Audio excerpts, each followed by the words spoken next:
नमस्कार दोस्तों, गुंज live news में मैं शिव कुमार सिंह आप लोग का स्वागत करता हूं।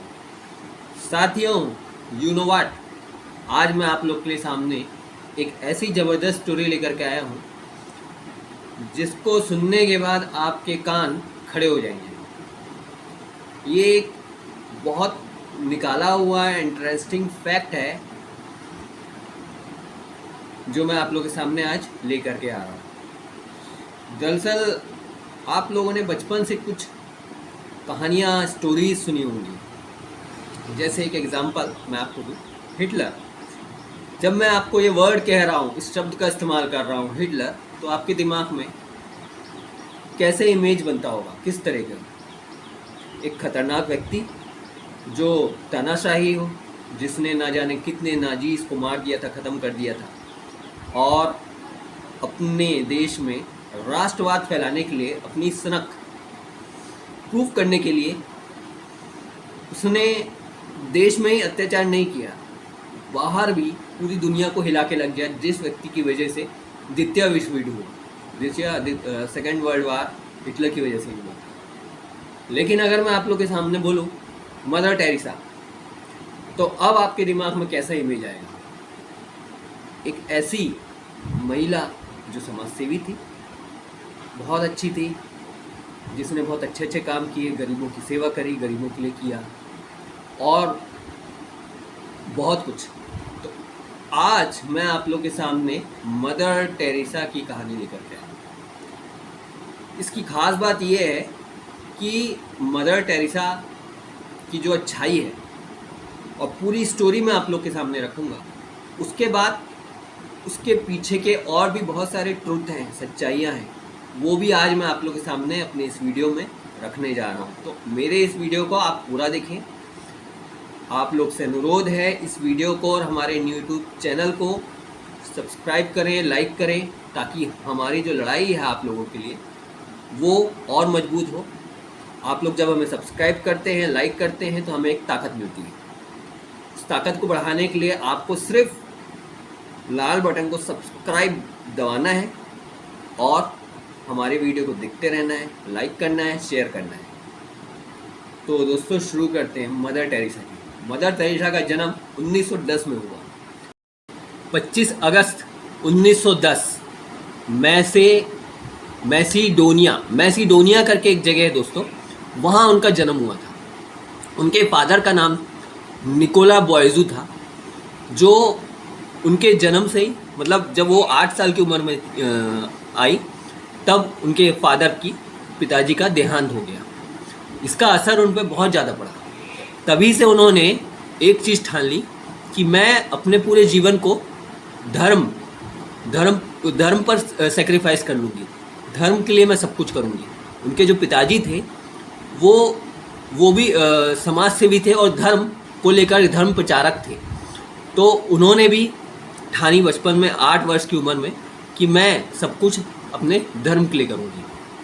उसके बाद 18 वर्ष की उम्र आते आते, 18 वर्ष मतलब सन 1928 में आते आते वो कई अलग अलग मिशनरीज से जुड़ गई, कई स्कूल से जुड़ गई और एक गवर्नमेंट स्कूल उन्होंने ज्वाइन कर लिया। उसके बाद सन 1931 में उन्हें मदर टेरेसा नाम का खिताब मिला। फर्स्ट टाइम 1931 में उन्हें मदर टेरेसा नाम से नवाजा गया।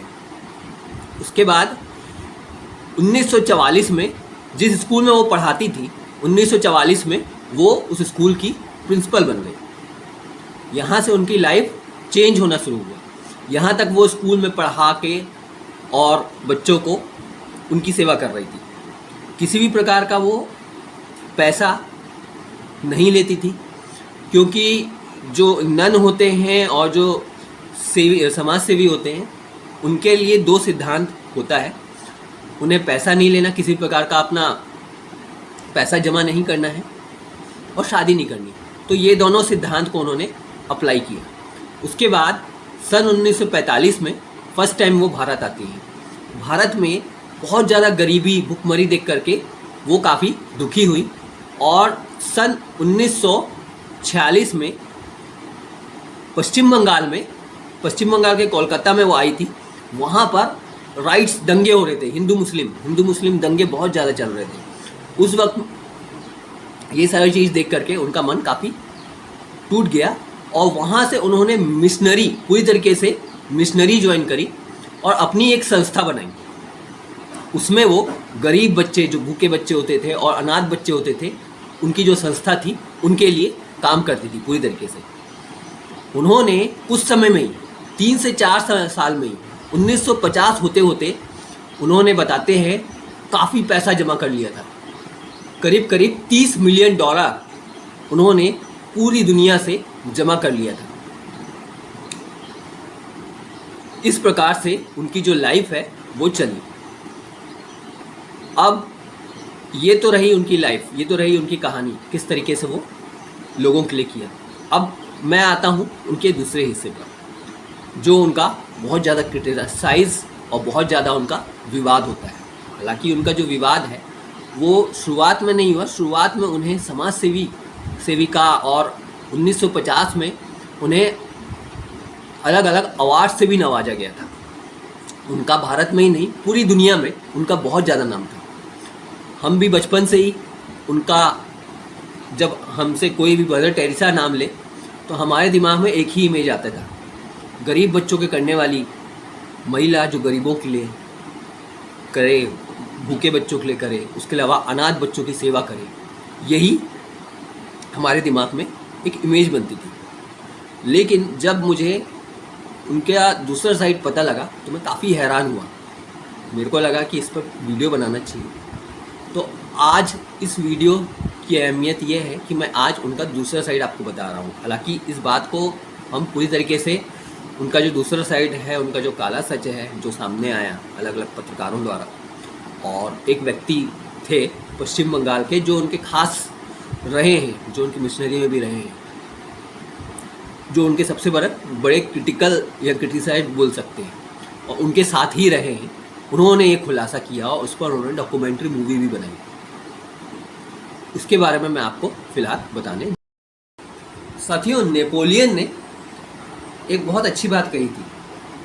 उन्होंने कही थी कि इतिहास को एक समय में एक व्यक्ति लिखता है और उसको मानने वाले लोग आंख बंद करके उस पर भरोसा करते हैं। ऐसे ही कुछ मदर टेरेसा के साथ हुआ। मदर टेरेसा के बारे में जो हमारी इमेज थी वो कुछ यही थी कि वो समाज सेविका है, हमारी नहीं, पूरी दुनिया की। लेकिन सबसे पहला विवाद उनके जीवन में सन 1984 में आता है, जब उनका खास, जो उनके साथ रहा, काम किया, वर्क किया, अरूप चटर्जी नाम के एक व्यक्ति ने सबसे पहली बार आपत्ति दर्ज करी और चैलेंज दिया मदर टेरेसा को कि इनका काम गरीबों के लिए नहीं है, गरीबी के लिए है। ये बात कई बार मदर टेरेसा भी बोलती थी कि गरीबी से ज़्यादा इम्पोर्टेंट गरीबी के लिए गरीब होना है, क्योंकि वो रास्ता स्वर्ग के लिए खोलता है। ये बात मदर टेरेसा ने कई अपने स्पीचेस में दी है।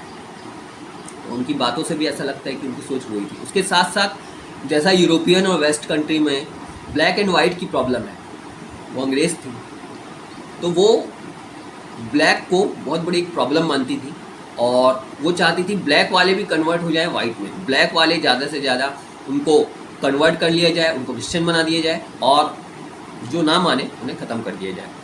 वही उनकी स्ट्रेटजी रही।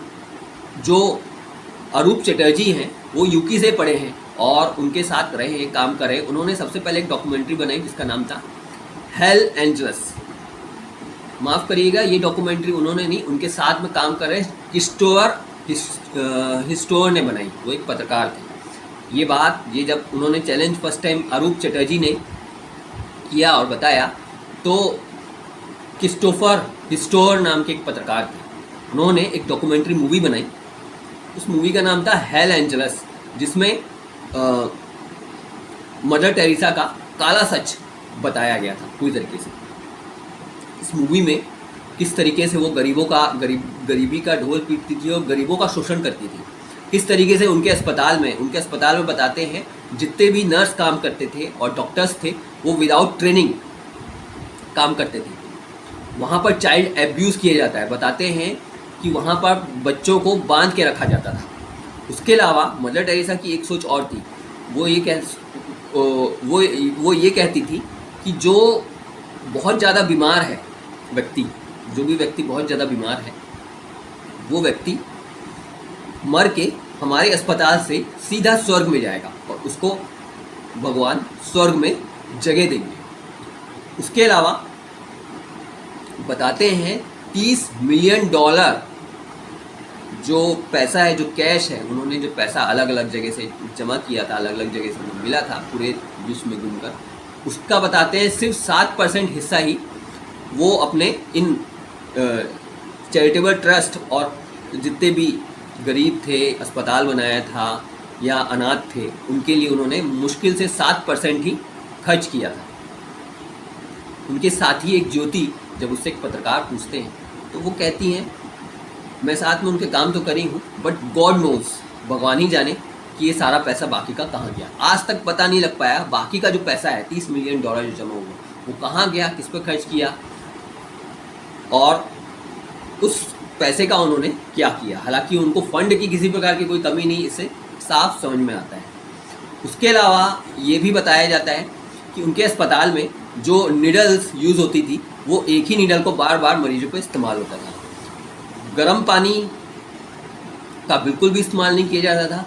किसी को बुखार हो, चाहे कितना भी क्रिटिकल पेशेंट हो, कितना भी तेज बुखार हो, उसको ठंडे पानी का इस्तेमाल किया जाता था उसके लिए। उसके अलावा मरीजों को बांध के रखा जाता था।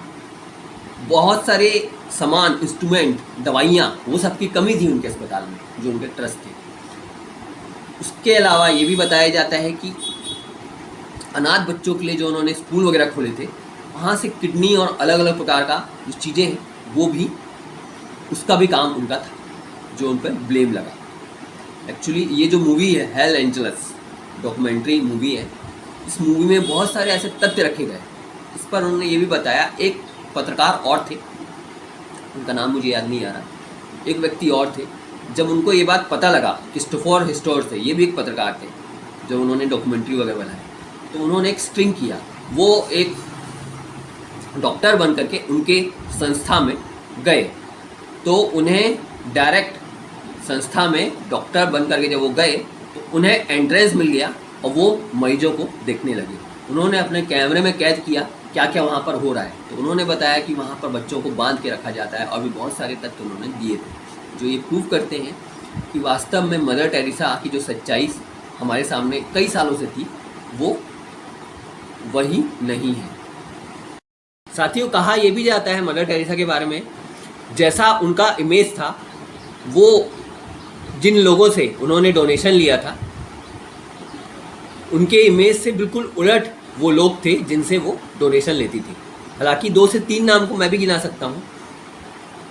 कहा यह जाता है कि फॉर्मर पीएम रहे अल्बानिया के एनवर होक्सा, जिनकी सोच थी, जो कट्टरवादी पीएम के रूप में उस समय में माने जाते थे, उनके बारे में कहा जाता है कि अगर कोई व्यक्ति उनके राज्य में, उनके स्टेट में अगर कोई भूखा रहता था, उपवास रहता था, तो वो उसका उपवास तुड़वा देते थे, उसे ज़बरदस्ती खाना खिलाते थे। उसके अलावा कोई व्यक्ति अगर उनकी बात नहीं मानता था, उनके विरुद्ध जाता था, तो उसे राष्ट्रद्रोही करार दे दिया जाता था, उसे मार दिया जाता था, या तो गायब कर दिया जाता था, या तो देश से ही, अल्बानिया देश से भगा दिया जाता था। वो एक व्यक्ति थे जो डोनेशन दिए थे। उसके अलावा बड़े बड़े फाइनेंशियल फ्रॉड में फंसे रॉबर्ट मैक्सवेल, जिन्होंने $450 मिलियन का घपला किया था अपने एम्प्लॉय के पैसे से, वो एक था। और चार्ल्स किलिंग नाम का एक व्यक्ति और था, जो वो भी फाइनेंशियल फ्रॉड में उसका नाम आया था। तो इस तरह के जो लोग थे, जो क्रिमिनल थे या फिर जो सनकी किस्म के, जैसे मैंने बताया आपको अल्बानिया के जो जैसे पीएम रहे, इस टाइप के लोग थे जो उनके पैसे को डोनेशन करें। तो ये बात हजम नहीं होती। अगर वो वास्तव में अच्छी थी, अगर वो वास्तव में गरीबों की और इंसानियत को ऊपर रखती थी, तो फिर वो ऐसे क्रिमिनल लोग से वो कैसे ले सकती है पैसा। और ऐसे क्रिमिनल लोग, ऐसे शख्स को जो बहुत अच्छी हैं, लोगों के लिए करने वाली हैं, ऐसे शख्स क्यों डोनेशन देंगे? ये सोचने वाला विषय है, एक बहुत बड़ा क्वेश्चन था। तो इस तरह के जो तथ्य हैं वो पत्रकार डॉक्यूमेंट्री के जरिए और उनके जो क्रिटिक्स जो उन सामने लेकर के आए अरूप चटर्जी, उन लोगों ने ऐसे तथ्य सामने लाए जिससे ये समझ में आता है कि मदर टेरेसा की जो हकीकत थी वो कुछ और थी। उनका मकसद पैसा कमाना था, ना कि गरीबों की सेवा करना, गरीबों के नाम से गरीबों के नाम से पैसा लूटना। ये सारा जो पैसा है, ये सारा जो पैसा था वो कहीं ना कहीं आम लोगों का ही था और सही जगह इस्तेमाल ना होकर के गलत जगह इस्तेमाल हुआ। इस बात का हम लोग दावा नहीं करते, लेकिन हाँ, हम लोग के पास जो अलग अलग जगह से जो फैक्ट्स आए हैं उसके हिसाब से हमने मदर टेरेसा की एक इमेज आप लोगों के सामने रखने का प्रयास किया। तो आप लोग बताइएगा कमेंट्स में कि आप लोग को हमारा ये जो वीडियो है कैसा लगा। शायद बहुत सारे लोग मेरी तरह हैरान हो रहे होंगे। मेरे को इस बात को हजम करने के लिए, मदर टेरेसा के बारे में काला सच हजम करने के लिए समय लगा। इसके लिए बहुत सारे हम लोगों ने अलग अलग तरीके से रिसर्च किया, जानने की कोशिश किया, प्रयास किया। उसके बाद भी मेरी इच्छा नहीं हो रही कि मैं इस बात को पुष्टि कर सकूँ, क्योंकि हिटलर के बारे में जैसा हमने बचपन से सुना है वो वैसे ही था। उसी प्रकार से मदर टेरेसा के बारे में हमने जैसा सुना था और आप लोगों ने जैसा सुना होगा, एक एग्जाम्पल के रूप में वो हमेशा रही है। बचपन से ही मैं तो सुनता आ रहा है, लेकिन उनका ये जो सच सामने आया है, सच सामने पहले ही आ गया था लेकिन हम लोग को अभी पता चला, ये बहुत हैरान करने वाला है। तो ये वीडियो आप लोग को कैसा लगा और आप लोग के पास कुछ अलग प्रकार के फैक्ट्स हैं जो हम नहीं बता पाए हैं, और आप भेज सकते हैं कमेंट्स में। और प्लीज़ प्लीज़ प्लीज़ हमें लाइक करें, सब्सक्राइब करें और हमारे वीडियोस को आगे भेजें, शेयर करें। फिलहाल के लिए गूंज लाइव न्यूज़ से मैं शिव कुमार सिंह रुखसत चाहता हूँ। आगे इस तरह के वीडियोस और आपके सामने हम लोग लेकर के आते रहेंगे। नमस्कार दोस्तों।